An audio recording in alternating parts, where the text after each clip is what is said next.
Hello friends, welcome to SS exam.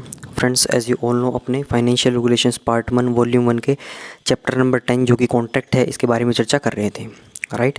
तो दोस्तों, previous video में अपनों ने पैरा नंबर 238 तक डिस्कस कर लिया था। आज अपने दोस्तों पैरा नंबर 239 से लेके 100 ऑन आगे तक डिस्कस करेंगे।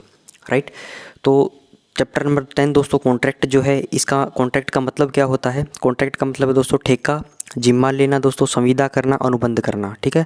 सप्लायर और दोस्तों बायर के बीच में क्या है? एक रिटन लीगल नोट है। राइट। एक दोस्तों क्या है, दोनों के बीच में एक रिटन लीगल नोट है, जिसके बिहाफ पे दोस्तों को दोनों कॉन्ट्रैक्ट करते हैं, और जिसके बिहाफ पे दोस्तों क्या है, टर्म्स एंड कंडीशंस जो भी लिखी होगी उसके हिसाब से वो एक्ट करते हैं। राइट। तो दोस्तों 238 तक जो प्रीवियस पैरा था उसमें एडवर्टीजमेंट के बारे में था कि जब आपको कॉन्ट्रैक्ट करना है तो उससे पहले क्या है, टेंडरिंग की प्रोसेस होगी। टेंडर करने के लिए दोस्तों आपको जो एडवर्टीजमेंट है वो कैसे कैसे देने हैं, राइट, उसके बारे में बताया गया था। राइट। तो अब दोस्तों हैं जो टेंडर्स के बारे में अपने डिस्कस करेंगे। ठीक है। टेंडर का मतलब क्या होता है दोस्तों? प्रस्ताव। प्रस्ताव मतलब क्या है? लोगों के सामने दोस्तों, प्रस्ताव को क्या है, लोगों के सामने रखते हैं, अपने इन्वाइट करते हैं लोगों को काम करने के लिए। राइट। कि भैया ये हमारा काम है। राइट। मान लो आर्मड फोर्सेस है, उनको कुछ काम करवाना है।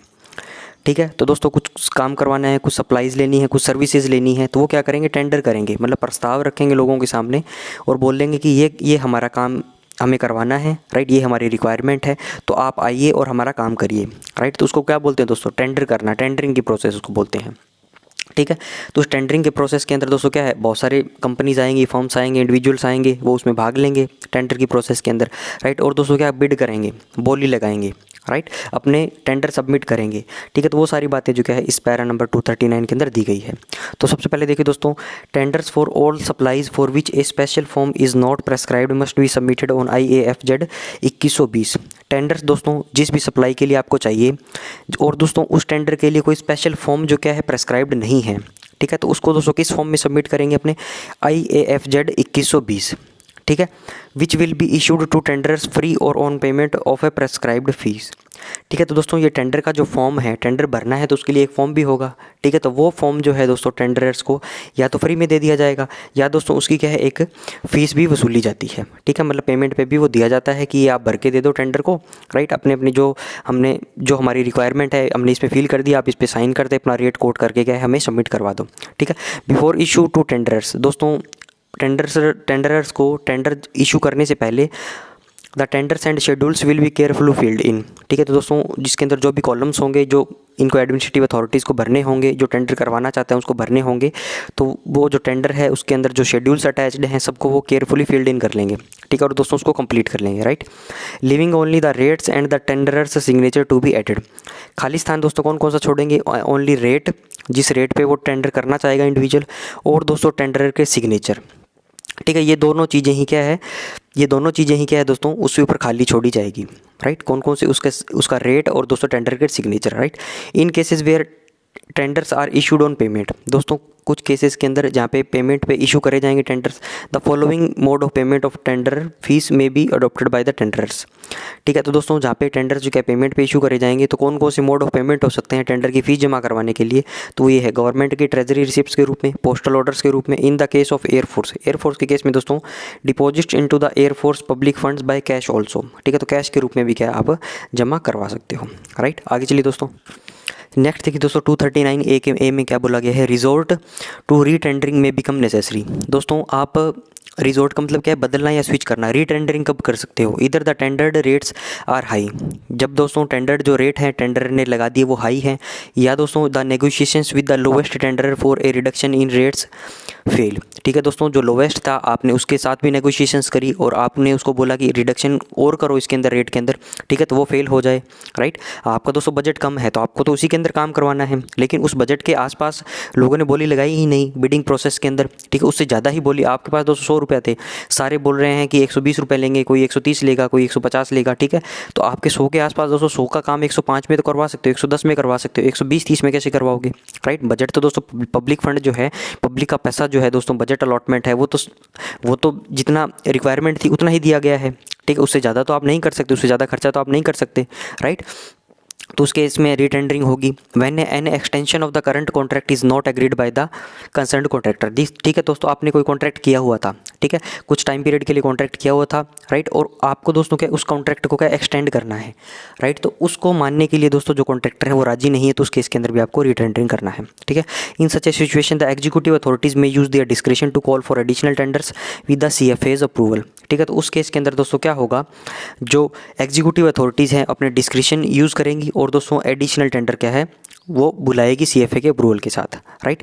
अगला देखिए दोस्तों, ओपनिंग ऑफ टेंडर्स, राइट। अब दोस्तों बाद में क्या है, टेंडर ओपन होंगे, राइट। अब दोस्तों 239A के अंदर क्या है, एक चार्ट भी दिया गया है जिसके अंदर लिखा हुआ है कि कॉन्ट्रैक्ट की वैल्यू दोस्तों 60 लाख तक है, उसके अंदर कौन कौन सी कॉम्पिटेंट अथॉरिटी ऑथराइज है, कमांडर, एरिया, DV, इंडिपेंडेंट सब एरिया। कॉन्ट्रैक्ट की वैल्यू अगर दोस्तों 80 लाख है तो उस केस के अंदर, राइट, तो वो भी दोस्तों आप एक बार रीड कर सकते हो, राइट। इसके अंदर दोस्तों एक और भी क्वेश्चन दिया गया है कि GOC इन कमांड की दोस्तों अप्रूवल चाहिए कि अगर आप कॉन्ट्रैक्ट करते हो लेस देन 11 मंथ के अंदर, ठीक है। Approval of GOC command will normally B obtained before the actual conclusion of a contract for less than 11 month, ठीक है। 11 मंथ से दोस्तों अगर कम का कॉन्ट्रैक्ट आप करते हो, ठीक है, तो उसके अंदर GOC इन सी की भी GOC इन सी जो general officer commanding in chief जो कमांड का है उसकी अप्रूवल चाहिएगी, राइट। तो वो दोस्तों वो पैरा भी आप देख सकते हो, राइट। मैंने इसके अंदर इंक्लूड नहीं किया लेकिन आप देख सकते हो, राइट। अगला देखिए दोस्तों, ओपनिंग ऑफ टेंडर्स दोस्तों ओपन होंगे, राइट। तो उस केस में क्या, पहले दोस्तों एडवर्टीजमेंट दिया तो फिर क्या हुआ, लोग आ गए, राइट, टेंडर उन्होंने सबमिट कर दिया, ठीक है। अब दोस्तों बाद में क्या होगा, tender should be deposited bye tenders के द्वारा दोस्तों टेंडर डिपॉजिट हो गए, और if received by post by the officer of the administrative service concerned in A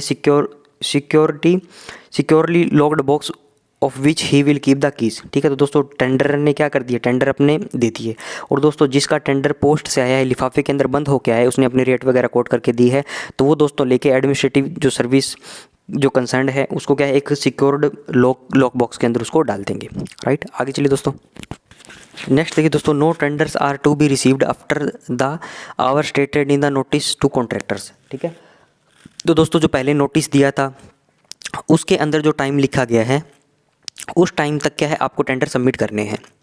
for example मान लो दोस्तों 25 मार्च तक दे दिया कि 25 मार्च 2023 के 10 बजे तक क्या है आपको 10 AM तक क्या है अपने टेंडर सबमिट आपके हो जाने चाहिए, ठीक है। तो उसके बाद जो भी टेंडर देने आएगा उसका टेंडर जो क्या है सबमिट नहीं करा जाएगा, रिसीव नहीं करा जाएगा। No tenders are to be received after the hour stated in the notice to contractors, ठीक है। At the time specified in the notice या advertisement for opening tenders he will open the tender, ठीक है दोस्तों। जो administrative authority होगी जिसने tender को इन्वाइट किया है, जिसने कॉन्ट्रैक्ट करना चाहती है, वो क्या करेगी दोस्तों, ओपन करेगी टेंडर को। किस टाइम पे, eight the time specified in the notice या एडवर्टीजमेंट, जो भी नोटिस टाइम एडवर्टीजमेंट के अंदर, जैसे 25 मार्च को बोल दिया कि उसने 10 बजे तक क्या है हम टेंडर लेंगे, ठीक है। इसके बाद बोल दिया कोई तारीख दे दी, या उसी दिन बोल दिया कि हम 2 बजे क्या है टेंडर को ओपन करेंगे, राइट। तो उस केस के अंदर दोस्तों क्या होगा, eight the time specified in the notice advertisement for opening tenders he will open the tenders in the presence of another commissioned gazetted officer, ठीक है। तो दोस्तों सारे उनके जो कमीशनड गैजेटेड ऑफिसर होंगे उनकी प्रेजेंस में, और दोस्तों टेंडर्स को भी क्या है बुला लिया जाएगा, उनकी प्रेजेंस के अंदर भी क्या है वो लिफाफा खोले जाएंगे। The rates quoted will be read out to the tenders except in the case of building contracts, ठीक है दोस्तों। जो रेट मान लो 10 कॉन्ट्रैक्टर आए, ठीक है, ABCDEFGH, ठीक है, 10 कॉन्ट्रैक्ट आ गए, तो उनके सबके सामने क्या है दोस्तों रेट बोल के पढ़ा जाएगा, राइट। और बिल्डिंग के कॉन्ट्रैक्ट होंगे तो दोस्तों उस केस के अंदर ये सारा काम नहीं होगा, to the tender except in the case of building contracts, ठीक है। He will scrutinize e tender, दोस्तों जो भी एडमिनिस्ट्रेटिव अथॉरिटी होगी जो कॉन्ट्रैक्ट करना चाहती होगी वो क्या करेगी, स्क्रूटनाइज करेगी प्रत्येक टेंडर को, and satisfy himself that the necessary earnest money has been enclosed therewith, और दोस्तों अपने देखेगी कि जितने भी मान लो 10 टेंडर आए हैं, 10 लोगों ने टेंडर सबमिट किए हैं, क्या सब ने अर्नेस्ट मनी डिपॉजिट करवा दिया, क्या सिक्योरिटी मनी सब ने डिपॉजिट करवा दिया, ठीक है, वो देखेगी। And the tender has been properly made out in accordance with the instruction given in the tender forms, ठीक है। और दोस्तों सब ने जो टेंडर भरे हैं वो क्या प्रॉपरली भरे हैं, और क्या वो जो टेंडर भरे हैं उसके अंदर सारे इंस्ट्रक्शन जो टेंडर फॉर्म में दिए गए थे उन्होंने पालना करी है या नहीं करी गई, ठीक है, वो सारी चीज़ें देखेगी। इफ़ ऑल बी करेक्ट, अगर दोस्तों सारी चीज़ें सही है, initial and date the tender, तो अपने इनिशियल करके डेट डाल देंगे टेंडर पर, allot to it a serial number, ठीक है। तो दोस्तों 10 आए हैं तो पहले को क्या बोल दिया, पहले का सारा देख लिया उसने ताम जाम की, हाँ अर्नेस्ट मनी आ गया, सारी चीज़ें इंस्ट्रक्शन फॉलो करी है नहीं, उसको 1 नंबर दे दिया, ठीक है। 1 2 3 4 करके दोस्तों क्या सीरियल नंबर उस पर डाल देंगे। This serial number, the names of the tender and the rate given in the tender will then be entered by him in a comparative statement of tenders. ठीक है दोस्तों, सारों के मान लो सीरियल नंबर डाल दिया, नेम्स उसने पढ़ लिए टेंडर्स के, जो रेट थी दोस्तों वो भी उसने पढ़ ली, तो फिर एक क्या है दोस्तों, कंपैरेटिव स्टेटमेंट बनाएगा वो। ठीक है, कंपैरेटिव स्टेटमेंट का मतलब क्या है दोस्तों, सारे टेंडर्स के नाम लिख के उन्होंने क्या रेट कोट करी है दोस्तों, L1 L2 L3 के हिसाब से उसको जचा लेगा कि हाँ ये 100 रुपये में काम कर रहा है, 125 में कर रहा है, 110 में कर रहा है। ठीक है, इस फर्म की क्या एक्सपर्टीज़ है, ठीक है, उस हिसाब से क्या है दोस्तों वो उसको कंपैरेटिव स्टेटमेंट उसकी बना लेगा। क्योंकि दोस्तों बेस्ट हमें निकालना है। ठीक है, 4 लोगों में दोस्तों हमको बेस्ट निकालना है, उनका कंपैरिजन करना है, तो एक मानक तय करूँगा। ठीक है, तो दोस्तों मान लो 100 मीटर की दौड़ है, 50 लोग इसमें भाग रहे हैं, तो मैं कह दूँगा कि जो 100 मीटर की दौड़ है वो इतने सेकंड में जो पूरी करेगा वो सबसे बेस्ट होगा। तो उसको दोस्तों क्या है, वो कंपैरिजन हो गया ना। तो इसी प्रकार से दोस्तों इन लोगों में कंपैरिजन करना है, तो क्या है, एक कंपैरेटिव स्टेटमेंट बना लेंगे। उन्होंने क्या रेट कोट करे हैं, ठीक है, बाकी जो भी उसके अंदर चीज़ें होगी उसको फिल करके कंपैरेटिव स्टेटमेंट बना ली जाएगी, ताकि बेस्ट जो क्या है वो निकाल सकें। राइट, जिसको टेंडर अलॉट उनको करना होगा। आगे चलिए दोस्तों, नेक्स्ट देखिए दोस्तों, इसमें क्या बोल रहा है, he will show on the comparative statement of tenders. दोस्तों जो टेंडर की कंपैरेटिव स्टेटमेंट होगी उसके ऊपर जो है एडमिनिस्ट्रेटिव अथॉरिटी जो क्या शो करेगी, और ऑन द अटैच्ड स्टेटमेंट, या तो दोस्तों टेंडर की जो कंपैरेटिव स्टेटमेंट होगी, ठीक है, या दोस्तों क्या है उसके साथ जो अटैच्ड स्टेटमेंट होगी उनके ऊपर क्या है ये फॉलोइंग डेटा जो क्या है वो शो करेगी या लिखेगी। ठीक है, not applicable to farm and factory. ठीक है, फार्म फैक्ट्री पे क्या अप्लाई नहीं होगा। राइट, तो वैसे भी दोस्तों मिलिट्री फार्म्स तो अपने है ही नहीं, बंद भी हो गए, और तो फैक्ट्री का भी क्या है हमारे सिलेबस से चीज़ें हटा दी गई है। ठीक है, तो जहाँ पे दोस्तों फैक्ट्री वगैरह दिखे, तो मिलिट्री फार्म वगैरह दिखे, तो उसको पढ़ने की जरूरत भी नहीं है। ठीक है, तो 1 नंबर देखिए दोस्तों क्या है, contract rates for the current and for the preceding 2 years when available. ठीक है, दोस्तों करंट का जो रेट होगा, राइट, जो उसने लगाया है वो कंपैरेटिव स्टेटमेंट में लिखना है, और दोस्तों प्रीसीडिंग 2 ईयर्स के भी जो रेट थे उस कॉन्ट्रैक्ट के वो भी मेंशन कर सकते हैं। Average civil local price for the preceding 2 years, दोस्तों जो काम मुझे करवाना है, राइट, तो उसके लिए प्रीसीडिंग 2 साल के जो सिविल के लोकल के प्राइस हैं वो रेट देखेंगे, वो रेट कोट करेंगे। Right, separately for each tender the full estimated cost of the tender. ठीक है दोस्तों, प्रत्येक टेंडर ने जो अपनी कॉस्ट, जो एस्टिमेटेड कॉस्ट जो लगाई है टेंडर को कंप्लीट करने की, वो चीज़ें लिखेंगे। Tenders recommended for acceptance. ठीक है, और दोस्तों क्या करेंगे, जो टेंडर इन्होंने रिकमेंड किया एक्सेप्टेंस करने के लिए वो डिटेल आएगी, and for of each lower tender. ठीक है, और दोस्तों जो लोअर जिसने रेट कोट करी है उसका नाम आएगा। Right, the cost will be entered at the bottom of each tender column on the comparative statement. ठीक है, तो दोस्तों कंपैरेटिव स्टेटमेंट के अंदर के सारा डाटा ये लिखा जाएगा, कंपैरिजन करने के लिए कि किसने लोएस्ट रेट लगाई है प्रीवियस 2 साल के अंदर, ये सिविल लोकल प्राइस इसका क्या है। ठीक है, पिछले 2 सालों में ये कॉन्ट्रैक्ट कितने रुपए का हुआ है, तो इन चीज़ों का सबका क्या है ध्यान रखा जाएगा। Right, column 2 3 not applicable to the contract relating to the medical store depot and ordnance depot. Right, तो मतलब medical store depot, ordnance depot के अंदर ये दोनों काम नहीं होते, 2 और 3 वाले। आगे चलिए दोस्तों, इसके बाद देखिए दोस्तों क्या होगा, द ऑफिसर कंसर्न, पहले कंपैरेटिव स्टेटमेंट बना ली। राइट, इसके बाद दोस्तों क्या होगा, the officer concern will enter his recommendations. ठीक है, and for the reasons for the same in the comparative statement of tenders and sent it at once with the all necessary attachments and all tenders irrespective of the nature, value, period of the proposed contracts including those of which he recommends acceptance. ठीक है, तो इसके अंदर क्या बोला गया है, the officer concerned will enter his recommendation. ठीक है, तो दोस्तों जो ऑफिसर कंसर्न्ड होगा, जो एडमिनिस्ट्रेटिव अथॉरिटी होगी जो कॉन्ट्रैक्ट कर रही होगी, उसके पास जो कंपैरेटिव स्टेटमेंट उसने बना ली, ठीक है, 10 नाम उसके पास आ गए, तो अपना वो रिकमेंडेशन देगी कि हम तो भैया इस बंदे को कॉन्ट्रैक्ट अलॉट कर रहे हैं। ठीक है, और उसके रीजंस भी वो दे देगी कि हाँ ये लोवेस्ट है, इसका ये जो कंपनी है इसकी साख अच्छी है, इसका प्रीवियस का काम अच्छा है, ठीक है, उसकी फाइनेंशियल वैल्यू अच्छी है। राइट, तो ये सारे रीजंस वो भी कोट करके क्या है दोस्तों, in the comparative statement of tender की जो कंपैरेटिव स्टेटमेंट है उसके अंदर उसका रिकमेंडेशन लिख देगी उसकी। ठीक है, कंपैरेटिव स्टेटमेंट में दोस्तों जो टेंडर की कंपैरेटिव स्टेटमेंट है उसमें उसका रिकमेंडेशन दे देगी और दोस्तों रीज़न भी दे देगी। Right, and send it at once with all necessary attachments, सारे नेसेसरी अटैचमेंट लगा के, all tender irrespective the nature, value और period of the propose contract. सारे कॉन्ट्रैक्ट दोस्तों, सारे टेंडर कोई सा भी नेचर का हो, कितनी भी वैल्यू का हो, ठीक है, कैसा भी हो, including those of which recommends acceptance. इसके साथ साथ दोस्तों जो उसने रिकमेंडेशन दी है, जो उसने रिकमेंड किया है कि हम तो इस टेंडर को एक्सेप्ट कर रहे हैं, ये सारा दोस्तों PCDA को भेज देगी। Send it to the PCDA। ठीक है, ये दोस्तों सब क्लेस था। Right, send it to the PCDA concern for scrutiny in his capacity. PCDA को भेज देगी दोस्तों for concern for scrutiny in his capacity as financial adviser. ठीक है, क्योंकि दोस्तों PCD क्या है, उसको एडवाइस देगा before being submitted to the competent sanctioning authority. इनको दोस्तों उस टेंडर को, उस कॉन्ट्रैक्ट को सैंक्शन करने वाली जो कॉम्पिटेंट सैंक्शनिंग अथॉरिटी होगी, उसको भेजने से पहले दोस्तों क्या है, PCD से भी क्या है दोस्तों एज ए फाइनेंस के रूप में उससे राय ले ली जाएगी। राइट, नोट 1 देखिए दोस्तों में क्या दिया गया, in the case of ordnance depot tender should be sent wherever possible to PCD for scrutiny in those cases only where tenders other than the lowest are proposed to be accepted। ठीक है, ordinance depot दोस्तों अगर कोई भी tender कर रहा है, ठीक है, ऑर्डिनेंस डिपो के अंदर दोस्तों क्या ऑर्डिनेंस का सामान होता है, आर्मी के मान लो कपड़े हैं, MT मैकेनिकल ट्रांसपोर्टेशन है दोस्तों, गाड़ियाँ वगैरह हैं, उनके पार्ट्स हैं, ठीक है, और दोस्तों बहुत सारे आइटम होते हैं ऑर्डिनेंस डिपोज के अंदर।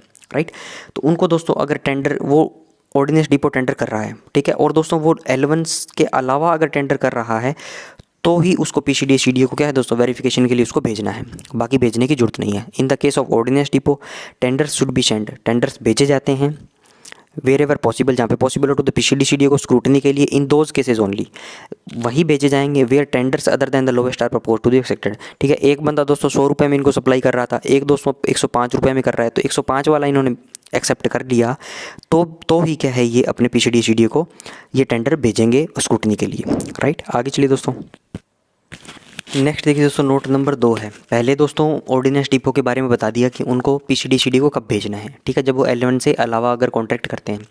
अब 2 नंबर में दोस्तों क्या है, नेवी के रिलेटेड बात करी गई है। In the case of navy के केस में दोस्तों tenders for local petty contracts need not to be refer to the PCD navy.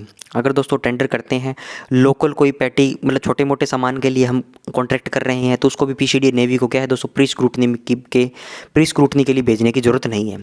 ठीक है, कौन कौन सी कंडीशन में दोस्तों ये चीज़ें लागू होगी कि कब कब नहीं भेजना है। अगर the contract value is not more than ₹10,000, अगर दोस्तों 10,000 रुपये से नीचे का कॉन्ट्रैक्ट वैल्यू है तो आपको कोई भी रेफ़र करने की ज़रूरत नहीं है। The period of contract is not more than 12 month, अगर दोस्तों 12 महीने से कम का कॉन्ट्रैक्ट कर रहे हो, 11 महीने का, 10 महीने का, 6 महीने का, तो उस केस के अंदर क्या है आपको नहीं भेजना है। Tenders other than those most favourable to government if proposed for acceptance will be refer to the PCD navy for pre scrutiny wherever possible. ठीक है, अगर दोस्तों आपने टेंडर एक्सेप्ट कर लिया, ठीक है, other than most favourable to government, दोस्तों 2 टेंडर थे आपने A और B। A जो था दोस्तों मोस्ट फेवरेबल था गवर्नमेंट के लिए, मोस्ट फेवरेबल ऐसे बोल सकते हो कि ये सस्ता काम कर रहा था। ठीक है, आपने दोस्तों इसको ना लेके इसको B को ले लिया, तो उस केस के अंदर आपको PCD नेवी को क्या है दोस्तों भेजना पड़ेगा प्री स्क्रूटनी के लिए। आगे चलिए दोस्तों, D नंबर में क्या है, local contracts the framing and stipulations of which may lead to audit objections including charter parties, supplementary contracts in substitution of broken contract and contract in extension of existing contracts will be refer to the PCD navy for pre scrutiny. तो इसके अंदर दोस्तों कई बातें बोल दी कि ऐसा अगर होता है तो आपको PCD नेवी को प्री स्क्रूटनी के लिए भेजना पड़ेगा। कोई भी दोस्तों लोकल कॉन्ट्रैक्ट करते हो the framing and stipulations of which may lead to audit objections, local contract कर लिया और आपको ऐसा लगता है कि इसमें ऑडिट ऑब्जेक्शंस क्या है दोस्तों आ सकता है। ठीक है, इंक्लूडिंग चार्टर पार्टी दोस्तों क्या होता है, contract by which the owner of a ship lets it to other for use in the transporting a cargo. दोस्तों सामान को एक जगह पे दूसरे जगह पे लेके जाना है। ठीक है, तो नेवी का काम तो दोस्तों क्या है जहाज़ों पे ही होता है। तो आपने कोई भी कॉन्ट्रैक्ट कर लिया किसी अलग पार्टी से, उसका जहाज़ आपने क्या है दोस्तों रेंट पे ले लिया, या बोल सकते हो कॉन्ट्रैक्ट उससे कर लिया सामान को एक जगह पे दूसरी जगह पे पहुंचाने के लिए। और दोस्तों आपको लगता है कि अगर हम ऐसा काम करते हैं, नेवी वालों को ऐसा लगता है ऐसा काम करते हैं, बाद में इसमें ऑडिट ऑब्जेक्शन रेज हो सकता है। बाद में जब इसको ऑडिट के लिए पेमेंट के लिए CDA भेजेंगे, PCD नेवी भेजेंगे। ठीक है, तो उस केस के अंदर क्या है दोस्तों प्री स्क्रूटनी के लिए भेज देंगे, पहले ही पूछ लेंगे कि हाँ इसमें ऑब्जेक्शन है तो हमें बता दो। राइट, सप्लीमेंट्री कोई कॉन्ट्रैक्ट करना हो दोस्तों आपको, राइट, सप्लीमेंट्री मतलब क्या है दोस्तों एक कॉन्ट्रैक्ट कर लिया दोबारा करना है।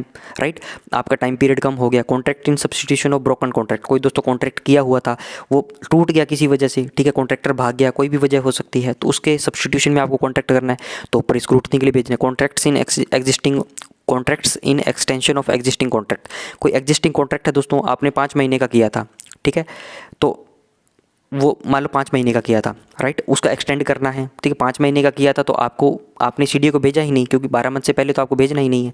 ठीक है, उसको एक्सटेंड आपको करवाना है। ठीक है, तो उस केस में आपको रेफर करना पड़ेगा, will be refer to PCD navy for pre scrutiny. ठीक है, तो इन केसेस के अंदर दोस्तों क्या है आपको प्री स्क्रूटनी के लिए आपको भेजना पड़ेगा। ठीक है, कोई भी कॉन्ट्रैक्ट है उसको एक्सटेंड करना है, सब्स्टिट्यूट करना है, सप्लीमेंट्री कॉन्ट्रैक्ट करना है, आपको ऐसा लगता है कि बाद में इसमें ऑडिट ऑब्जेक्शन रेज कर सकता है PCDA। ठीक है, तो उस केस के अंदर दोस्तों क्या है आपको PCD नेवी को रेफर करना पड़ेगा प्री स्क्रूटनी के लिए। राइट, आगे चलिए दोस्तों। नेक्स्ट देखिए दोस्तों, if the sanctioning authority does not accept the opinion of his financial adviser. अगर दोस्तों सैंक्शनिंग अथॉरिटी है, ठीक है, जो कॉन्ट्रैक्ट को सैंक्शन करेगी, राइट, वो अगर फाइनेंशियल एडवाइज़र की क्या है दोस्तों ओपिनियन वो नहीं मानती है, his reasons for not doing so will be recorded on the comparative statement of the tenders. ठीक है, तो वो रीजंस भी क्या है दोस्तों उसको रिकॉर्ड करने पड़ेंगे, राइट। नेक्स्ट देखिए दोस्तों, एक नोट और दिया गया है इसके अंदर, in addition to the scrutiny over tenders prescribed by this rule. ठीक है, स्क्रूटिनी तो दोस्तों क्या है पीसीडीए सीडीए को करनी ही है, ठीक है। In addition to the scrutiny over tenders of prescribed by this rule, scrutiny तो उनको करनी ही है। ऑडिट ऑफिसर को दोस्तों और भी पावर क्या है दी गई है, audit officers have powers to examine contracts and to bring to the notice of the CGD. Audit officer दोस्तों क्या करेंगे, उनको एग्जामिन करने की पावर है ही कॉन्ट्रैक्ट को, और दोस्तों वो सीजीडी के नोटिस में भी ला सकते हैं for the information of the public accounts committee, ताकि वो दोस्तों क्या है ये इन्फॉर्मेशन पब्लिक अकाउंट्स कमेटी को पास कर दे। क्यों पास कर दे, कब करेगी, any cases where competitive tenders have not been sought. ठीक है, वहाँ पे जहाँ पे दोस्तों जो कॉम्पिटिटिव टेंडर था उसको उन्होंने नहीं लिया, where high tenders have been accepted. ठीक है दोस्तों, 5 कॉन्ट्रैक्ट आए थे ABCDE, ठीक है, तो ये कॉम्पिटिटिव टेंडर इनको बोल दिया कि पांचों के अंदर क्या कंपटीशन तो है ही, उन्होंने हाई टेंडर सिलेक्ट कर लिया। ठीक है, मान लो ये 100 रुपये में काम कर रहा था, 120 में 130 में, इन्होंने 150 वाला कर लिया। और where other irregularities in procedure, where other irregularities in procedure have come to light, या दोस्तों कोई अदर इरेगुलरिटी जो है इनको देखने को मिली है तो पहले सीजीडी को भेज देंगे, सीजीडी के बाद में दोस्तों इनको पब्लिक अकाउंट्स कमेटी को भी भेज सकता है, जो पार्लियामेंट के लिए दोस्तों क्या है काम करती है। बहुत सारी दोस्तों स्टैंडिंग कमेटीज़ होती हैं, कोई भी बिल आता है, कोई भी विधेयक आता है, तो उस पर चर्चा करने के लिए क्या है बहुत सारी कमेटीज़ बनाई गई है, राइट।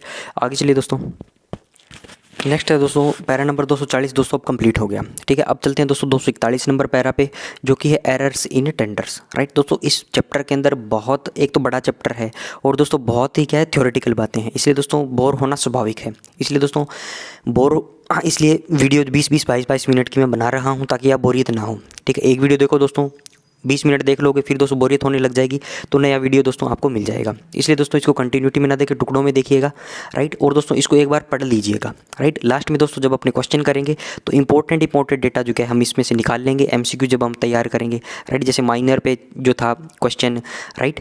और दोस्तों आगे भी इसके अंदर कॉन्ट्रैक्ट की वैलिडिटी वगैरह पे सवाल जो आएंगे, ठीक है, तो वो अपने क्या है इसके MCQs अलग से निकाल लेंगे। तो एरर्स इन टेंडर्स, तो देखिए दोस्तों इसके अंदर क्या होगा, 241 नंबर पैरा में क्या दिया गया है, any tender which does not fulfil the conditions stated in the tender form.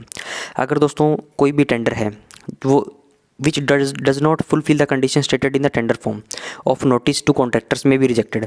ठीक है, तो दोस्तों कोई भी टेंडर है जो फुलफिल नहीं कर रहा है कंडीशंस जो किसके अंदर स्टेटेड थी, टेंडर फॉर्म के अंदर। ठीक है, टेंडर फॉर्म दोस्तों नोटिस के अंदर जो कॉन्ट्रैक्टर्स को दिया था तो वो रिजेक्ट करा जा सकता है, बट ट्रिवियल एरर्स, लेकिन दोस्तों छोटी मोटी एरर्स जो है, बड़ी एरर होगी तो दोस्तों उसको रिजेक्ट कर ही देंगे।